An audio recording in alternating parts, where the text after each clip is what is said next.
ദേ നമ്മുടെ last unit എക്സാമിലേക്ക് നിങ്ങൾ കടക്കാൻ പോവുകയാണ്. അത് കഴിയുമ്പോൾ കോമ്പിനേഷൻ തുടങ്ങുകയാണ് അല്ലേ. അപ്പോൾ ഒരു സെറ്റ് ഓഫ് യൂണിറ്റ് എക്സാം കഴിഞ്ഞപ്പോൾ നിങ്ങൾക്ക് തന്നെ മനസ്സിലായിട്ടുണ്ടാകാം ഏതൊക്കെ ചാപ്റ്ററുകളിൽ എന്തൊക്കെ ഡ്രോബാക്സ് ആണ്, ഏതൊക്കെയാണ് നിങ്ങളുടെ ഏറ്റവും സ്ട്രോങ്ങസ്റ്റ് ആയിട്ടുള്ള സബ്ജക്റ്റ് അല്ലെങ്കിൽ ഏറ്റവും സ്ട്രോങ്ങസ്റ്റ് ആയിട്ടുള്ള ചാപ്റ്റേഴ്സ്, എവിടെയാണ് എറേഴ്സ് വരുത്തുന്നത്, നിങ്ങളുടെ കീ പ്രോബ്ലംസ് എന്തൊക്കെയാണ്. ലൈക്ക് ടൈം മാനേജ്മെൻ്റ് ആണോ, അതോ എക്സാം ആംബിയൻസ് ഉൾക്കൊള്ളുന്നതിലുള്ള ഒരു ഡിലേ ആണോ, അതോ കെയർലെസ് ആയിട്ട് ക്വസ്റ്റ്യനുകൾ എഴുതുന്നതാണോ. അങ്ങനെ ശരിക്കും പറഞ്ഞാൽ നിങ്ങളുടെ തന്നെ എറേഴ്സ് അല്ലെങ്കിൽ നിങ്ങളുടെ തന്നെ സ്ട്രോങ് പോയിന്റ്സ് എന്താണെന്ന് മനസ്സിലാക്കി കഴിഞ്ഞു. ഇനി നമ്മൾ കോമ്പിനേഷനിലേക്ക് പോകുന്നു. കോമ്പിനേഷനിലേക്ക് പോകുന്നതിന് മുൻപ് എനിക്ക് കൃത്യമായിട്ട് പറയാനുള്ള ഒരു കാര്യം എന്താണെന്ന് വെച്ചാൽ, കഴിഞ്ഞ പരീക്ഷകളിലെല്ലാം തന്നെ കൺസിസ്റ്റൻ്റ് ആയിട്ട് മാർക്ക് കീപ്പ് ചെയ്യുന്ന കുറേ ആൾക്കാരുണ്ട്. അവർ ഡെഫിനറ്റായിട്ടും ആ കൺസിസ്റ്റൻസിക്ക് ഒട്ടും കുറവ് വരാതെ കോമ്പിനേഷനിലേക്ക് മുന്നോട്ട് പോകാൻ തയ്യാറാകണം. അവിടെ എനിക്ക് അത്യാവശ്യം എൻ്റെ സബ്ജക്റ്റ് നോളജ് അല്ലെങ്കിൽ എൻ്റെ ചാപ്റ്റർ നോളജ് കംപ്ലീറ്റഡ് ആണ്. അപ്പോൾ ഇനി ഞാൻ ജസ്റ്റ് റിവൈസ് ചെയ്തില്ലെങ്കിലും അല്ലെങ്കിൽ നമ്പർ ഓഫ് ക്വസ്റ്റ്യൻസ് കുറച്ച് കഴിഞ്ഞാലും കുഴപ്പമില്ല എന്നൊരിക്കലും ചിന്തിക്കരുത്. മറിച്ച് നിങ്ങൾ ഇതുവരെ കണ്ടിട്ടില്ലാത്ത ഒരു പക്ഷേ നിങ്ങൾ ചെയ്ത ക്വസ്റ്റ്യനുകൾ തന്നെ കോൺസെപ്റ്റിനൊന്നും മാറ്റം ഇല്ലാത്തതുകൊണ്ട് ചെയ്ത ക്വസ്റ്റ്യനുകൾ തന്നെ പല തരത്തിൽ വരുമെങ്കിലും ഒരു വേ അല്ലെങ്കിൽ അപ്രോച്ച് ചെയ്യുന്ന രീതിക്ക് പല പുസ്തകങ്ങളിലും അല്ലെങ്കിൽ പല രീതിയിലും വ്യത്യാസം ഉണ്ടാവും.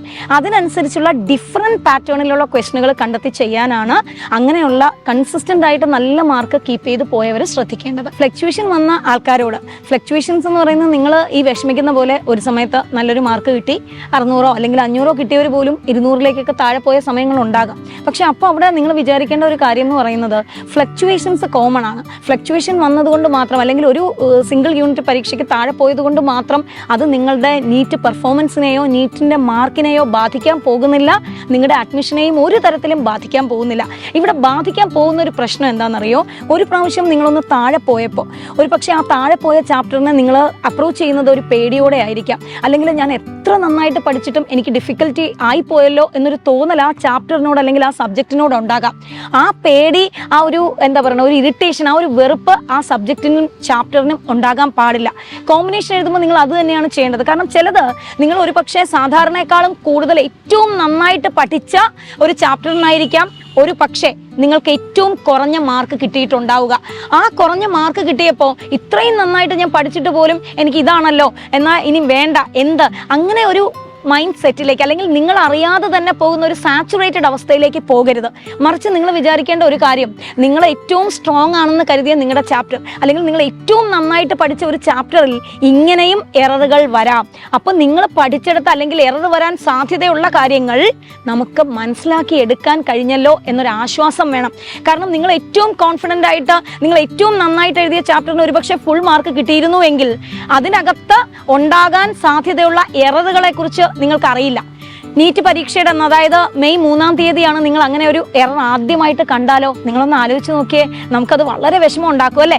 അത് അല്ല, ഇപ്പം നമുക്കൊരു ചാൻസ് കിട്ടിയിരിക്കുകയാണ്. നമ്മൾ ഏറ്റവും സ്ട്രോങ്ങസ്റ്റ് ആയിട്ട് കരുതിയിരിക്കുന്ന ഒരു ചാപ്റ്ററിൽ പോലും എറർ വരാനുള്ള സാധ്യത, അത് എങ്ങനെയാണ് വരാനുള്ള സാധ്യതയെന്ന് കൃത്യമായി മനസ്സിലാക്കാനുള്ള ഒരു അവസരം, ആ അവസരത്തെ അങ്ങനെ തന്നെ കണ്ട് ഒരു തരത്തിലും കോൺഫിഡൻസ് പോകാതെ നിങ്ങളുടെ കൺസിസ്റ്റൻസി എന്ന് പറഞ്ഞാൽ മാർക്ക് കൺസിസ്റ്റൻസി അല്ല ഞാൻ പറഞ്ഞത്, ഇഫേർട്ട് കൺസിസ്റ്റൻസി.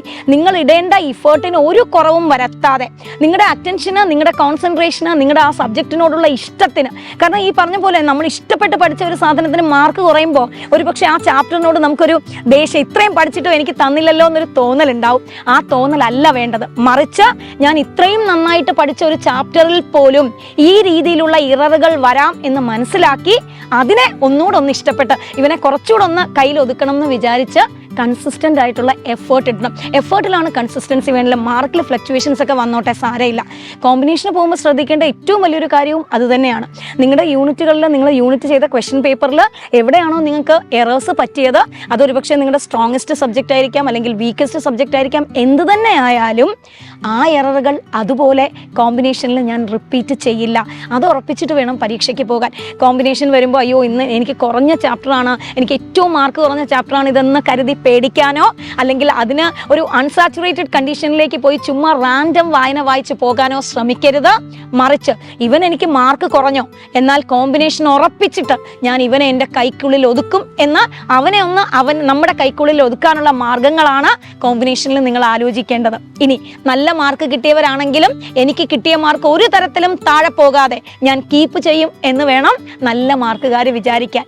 ഇനി ഈ ഫ്ലക്ച്വേഷനും നല്ല മാർക്കിനും എല്ലാം ഇടയിൽ മീഡിയമായിട്ട് കൺസിസ്റ്റൻസി കീപ്പ് ചെയ്യുന്നവർ ഓരോ പ്രാവശ്യവും ഉണ്ടാകുന്ന എററുകളെ തിരുത്തി കോൺഫിഡൻസ് ഒട്ടും കളയാതെ തന്നെ നമ്മൾ ഓടിക്കൊണ്ടേയിരിക്കുക. ആരൊക്കെ ഇടയ്ക്ക് വീണു പോകുന്നു എന്നോ, നമ്മുടെ മുന്നിലൂടെ ഓടിപ്പോകുന്ന അല്ലെങ്കിൽ നമ്മുടെ സൈഡിലൂടെ നമ്മുടെ മറികടന്ന് ഓടുന്ന ആളിൻ്റെ വേഗം എന്താണെന്നോ നമ്മളിപ്പോൾ ചിന്തിക്കേണ്ട ആവശ്യമില്ല. മറിച്ച് നമ്മുടെ വേഗം ഒട്ടും കുറയാതെ, നമ്മുടെ പാത മാറിപ്പോകാതെ കൃത്യമായിട്ട് നമ്മുടെ എയിമിനെ ഫോക്കസ് ചെയ്ത് നിങ്ങൾ ഓരോരുത്തരും മുന്നേറുകയാണെങ്കിൽ കോമ്പിനേഷനും നമ്മൾ അടിപൊളിയായി കംപ്ലീറ്റ് ചെയ്ത് നീറ്റ് മോഡൽ എക്സാം ആവുമ്പോഴേക്കും നമ്മൾ പക്കയായിരിക്കും. അപ്പോൾ നിങ്ങളൊന്നും പേടിക്കാനില്ല കേട്ടോ. നിങ്ങളുടെ ചെറിയ ചെറിയ പേടികളും ചെറിയ ചെറിയ കൺസേൺസും നിങ്ങളുടെ ചെറിയ ചെറിയ ടെൻഷനും, കാരണം ഒരു പ്രാവശ്യം മാർക്ക് കുറഞ്ഞപ്പോഴുള്ള ചെറിയൊരു പ്രശ്നം കൊണ്ടായിരിക്കണം പിന്നെ ഒരു കണ്ടിന്യൂസ് മാർക്ക് കുറവുണ്ടായത്. അല്ലാതെ നിങ്ങൾ എല്ലാവരും തന്നെ ഓക്കെയാണ്. ഡെഫിനറ്റ് ആയിട്ടും ഈ വർഷവും നിങ്ങളുടേത് തന്നെ ആയിരിക്കും. India's #1 coaching center for NEET and